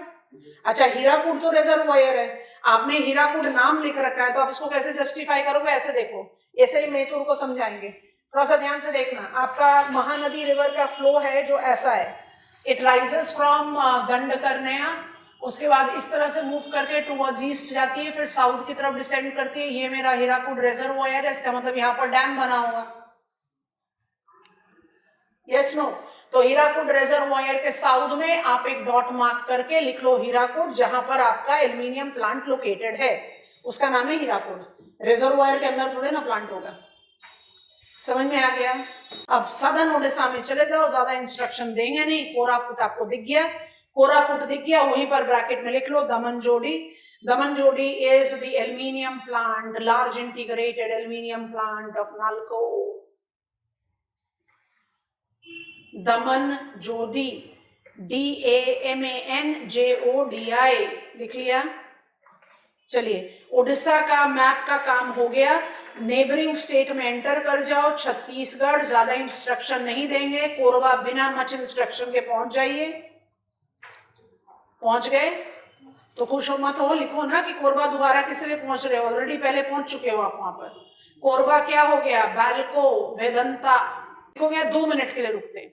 कोरबा को छोड़ दीजिए, अनुगुल तलचर से, हीराकुड रिजर्वॉयर से और कोरबा कोल माइन से क्या कर रहे हैं, अनुगुल और Korba NTPC power plant proximate है और Hirakud NHPC power plant located है। कुछ प्रूफ करने के लिए आपको मैप पर ले गए हैं। पावर ओरिएंटेड हुआ कि नहीं, खाली कोरापुट अभी तक हमारे एग्जाम्पल में आया है जो पावर ओरिएंटेड नहीं है, बॉक्साइड ओरिएंटेड है। कोरापुट पढ़ा था ना, धारवाड़ बॉक्साइड प्रोड्यूसिंग, ठीक है।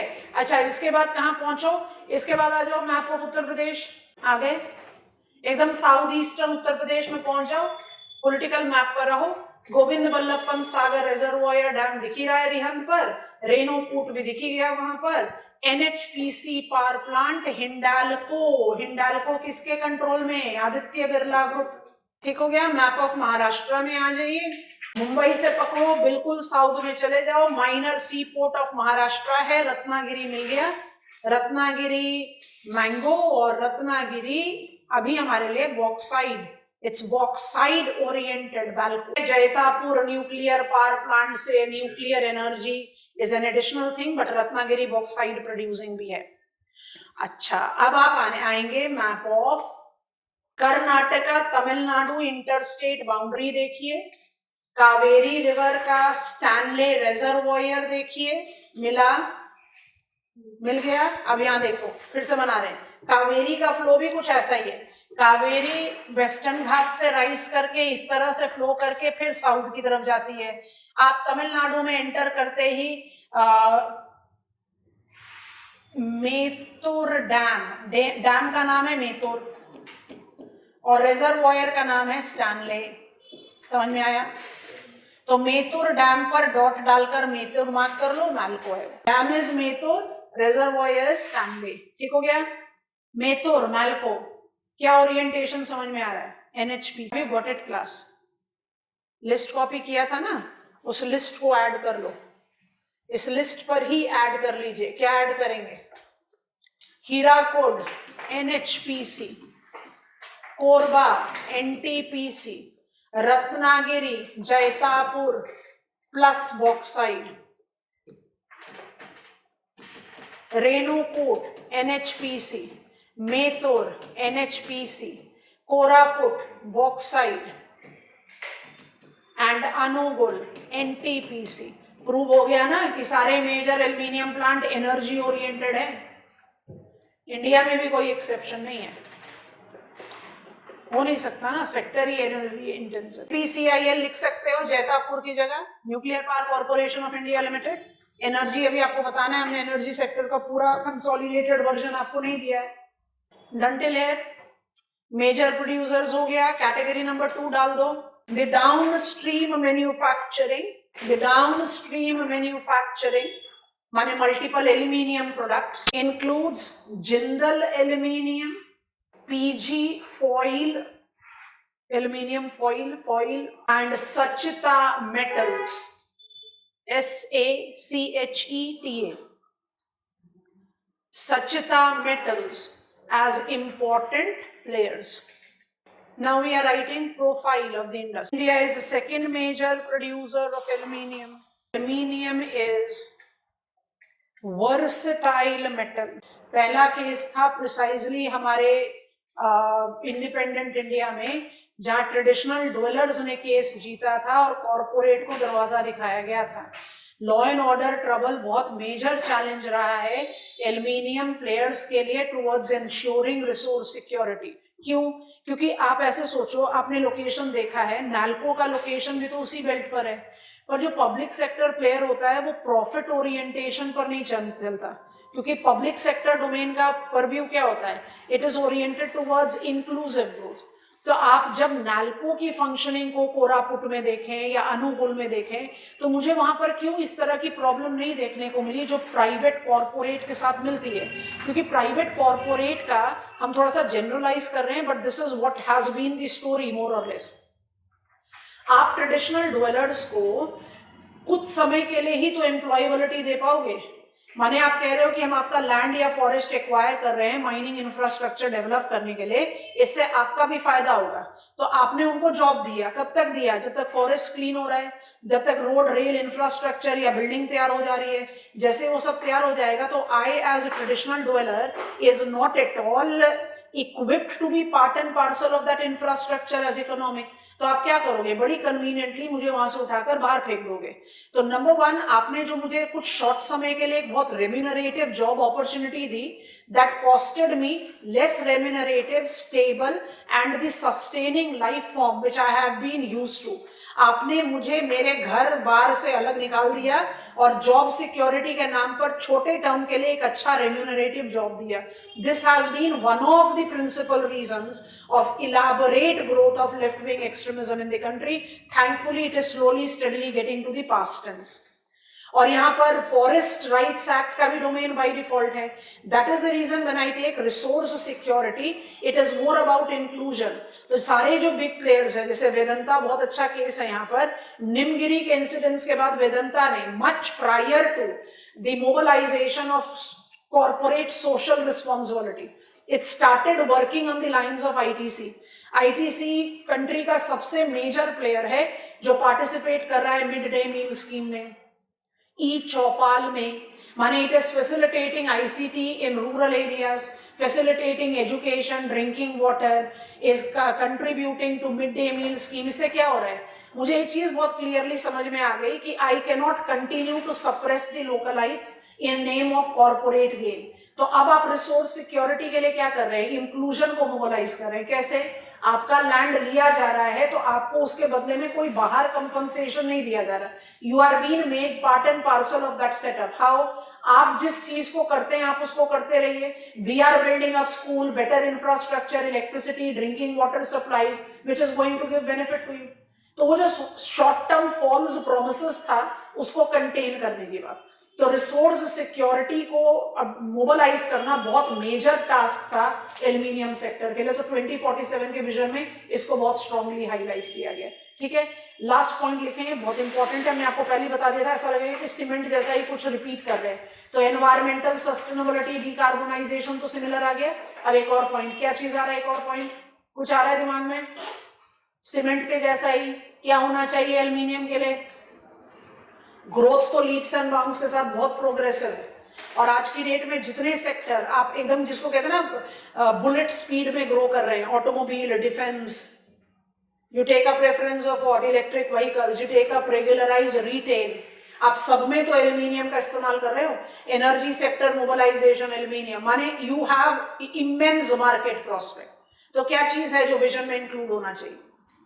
डंपिंग को कंट्रोल करने की कोशिश कर रहे हैं, रिसोर्स सिक्योरिटी को इंश्योर करने की कोशिश कर रहे हैं, मोबिलाइजेशन ऑफ डिकार्बोनाइजेशन को अटेम्प्ट कर रहे हैं, and feedback energy, electric power generators and distributors requires aluminium, aluminium requires power. तो मेरा जो पब्लिक प्लेयर है नाल्को, वो तो फीडबैक इक्वेशन में है एनटीपीसी के साथ, और जो मेरे प्राइवेट प्लेयर है, एग्जांपल बता रहे हैं Hindalco, Aditya Birla group. Aditya Birla group is in feedback equation with Reliance and Tata power. उनको एल्यूमिनियम चाहिए अपने पावर जनरेशन के लिए, और इनको पावर चाहिए अपने एल्यूमिनियम प्रोडक्शन के लिए। ऐड करो 20। ठीक है, ये विजन 2047 का पार्ट नहीं है, इसलिए आपको स्टार मार्क पर लिखा दिया। विजन फॉर 20, मेरे पास कोई एक नया कोई पॉलिसी एज सच एल्यूमिनियम के लिए नहीं है, बट वी हैव टेकन 2047 आत्मनिर्भर भारत का विजन फॉर एल्यूमिनियम, कि मुझे अपने ग्रोथ मोमेंटम को मल्टीप्लाई करना है, एंटी डंपिंग मेजर्स लेने हैं, इन्वेस्टमेंट को एनहांस करना है, एनर्जी सेल्फ सफिशिएंसी बढ़ानी है, रिसोर्स सिक्योरिटी के लिए माइनिंग एरियाज को मोर इंक्लूसिव बनाना है, and additionally we have to take up what, We have to take up the mobilization of environmental sustainability. Environmental sustainability by default decarbonization is what we are working on. तो cement sector में भी आप कोल को substitute कर रहे हो, aluminium में भी कोशिश कर रहे हो, आयरन स्टील में भी कोशिश करोगे. This is aluminium for us. Iron steel के पूरे डिटेल्स में नहीं जा रहे, बट एक हिस्ट्री तैयार कर रहे हैं. ये ना एक एडिशनल इंफॉर्मेशन है, उसको बॉक्स में डालेंगे. ठीक, तो अब ये हमारा कंटेंट बिल्डिंग का काम नहीं है, वो हम बाद में करेंगे नेक्स्ट क्लास में. पर आयरन स्टील का ये वाला हिस्ट्री जनरेट करे तो हमारे साथ साथ लिखते जाना. द कैपेसिटी बिल्डिंग,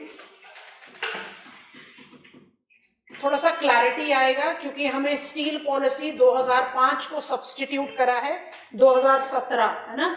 तो 2005 का स्टील पॉलिसी 2017 तक आते आते हमने super steel authority of India, ऐसा कोई नाम नहीं है, सुपर जानबूझकर बोल रहे हैं, super steel authority of India create कर दिया.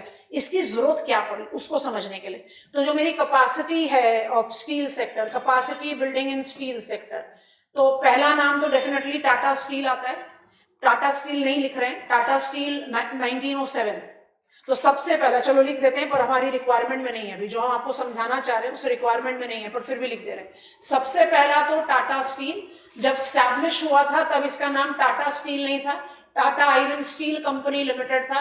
1907 में जमशेदपुर, और 1907 के जमशेदपुर प्लांट का ऑपरेशन आज तक है. And Tata steel is the major most private player. तो क्रोनोलॉजी के लिए इसको भी ऐड कर लिया. ठीक है, अब जरा हिस्ट्री को जज कर रहे हैं, हमारे साथ साथ लिखो, हम आपको कुछ समझाना चाह रहे हैं. जो सेकेंड मेजर कमिश्निंग हुआ वो हुआ बर्नपुर, हीरापुर और कुल्ती प्लांट्स. ये तीनों प्लांट्स कमीशन कब हुए? 1919 में. ये तीनों प्लांट्स जो है ना, ये आसनसोल, वेस्ट बंगाल, आसनसोल, अभी इंडस्ट्रियल रीजन पर जाएंगे तो मैप पर देखेंगे, अभी नहीं देख रहे. तो ये तीन प्लांट स्टैब्लिश हुए थे 1919 में, यानी कॉलोनियल टाइम में, और आज भी ऑपरेशनल हैं. तो ये तीनों प्लांट को हमने 1971 में, तो थोड़ा सा डिमार्केट करते हैं, 1971 में नेशनलाइज कर दिया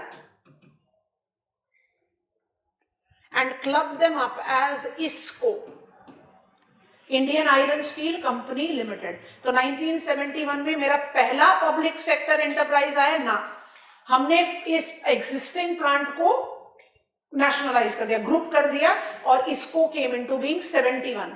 पर ये प्लांट्स कब से ऑपरेशनल है? 1917 से. तो हम उसको सीक्वेंस में इसको पिकअप 1919 से. तीसरा आया भद्रावती, याद आ गया? भद्रावती कहां? Karnataka. Bhadravati Karnataka is operational since 1923. Independence के बाद it has been referred as Visvesvaraya iron steel limited, VISL.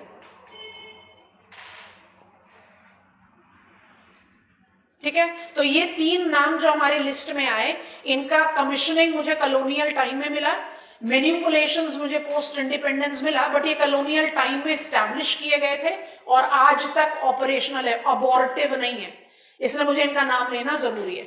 अच्छा, इसी सीक्वेंस में आगे बढ़ेंगे तो चौथे नंबर पर आएगा Hindustan steel limited. Hindustan steel limited post independence commissioned public sector player, जिसके फंक्शनिंग प्लान्स मुझे कौन कौन से मिलते हैं? पहला मुझे मिलता है राउरकेला, दूसरा मुझे मिलता है भिलाई,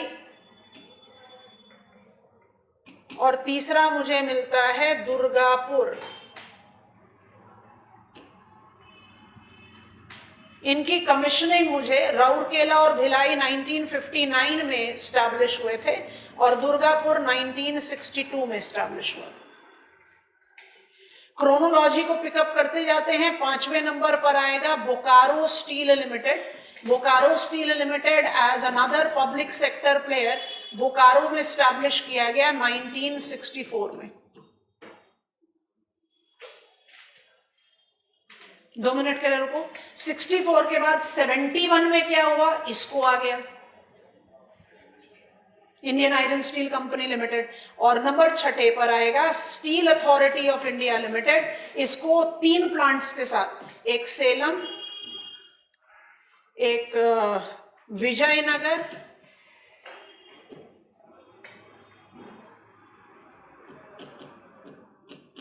विजयनगर इज इन बेलारी, और एक Mettur. Steel authority of India limited कब कमीशन किया गया? 1975। अब फिर इसमें मेरे प्राइवेट प्लेयर में Jindal steel work, SR steel, बाकी सब आते जाएंगे, पर जो मुझे इतिहास आपको बताना था उसकी लिस्ट तैयार हो गई है। टाटा स्टील को इसमें से हटा देते हैं। 75 में steel authority of India was commissioned. तो बिल्कुल ये गलत दिमाग में नहीं लाएंगे। आज की डेट में ना तो इसको एग्जिस्ट कर रहा है, ना HSL कर रहा है, ना BSL कर रहा है। VISL अभी भी नाम यूटिलाइज किया जाता है, तो हम ये नहीं कहेंगे VISL, Visvesvaraya iron steel limited exist नहीं कर रहा, एग्जिस्ट कर रहा है। बट ध्यान से सुनेंगे क्या कर रहे हैं। 2005 स्टील पॉलिसी के डोमेन में, 2005 आप ग्लोबलाइजेशन का इफेक्ट और उसके लॉजिक को अप्लाई करो। आप सोचकर देखें कि ग्लोबलाइज्ड इकोनॉमिक सेट में आप कोर सेक्टर इंडस्ट्रीज के, उन इंडस्ट्रीज को जिनकी कमीशनिंग, जिनका जो कैपेसिटी बिल्डिंग है वो एकदम ऐतिहासिक टाइम में हो रखा है।